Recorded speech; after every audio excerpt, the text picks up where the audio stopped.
ったり使うことないので、2階の工具庫の中にしまってあった部品ですね。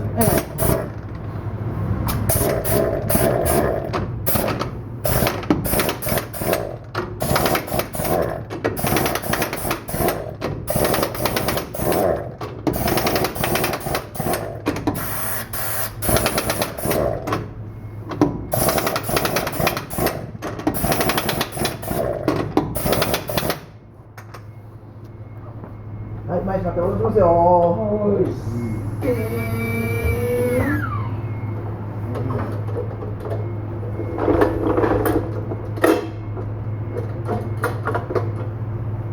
きるのかな、あれは。はい。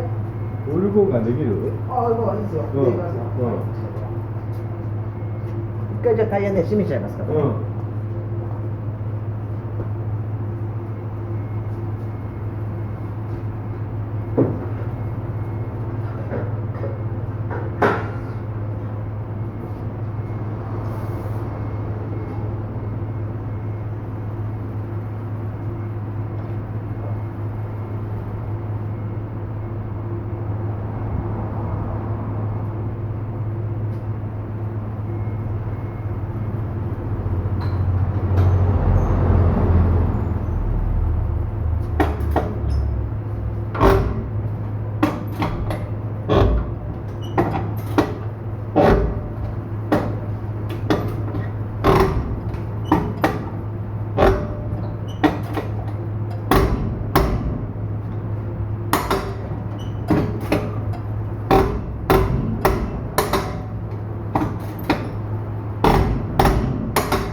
はい、縛り OK。はい。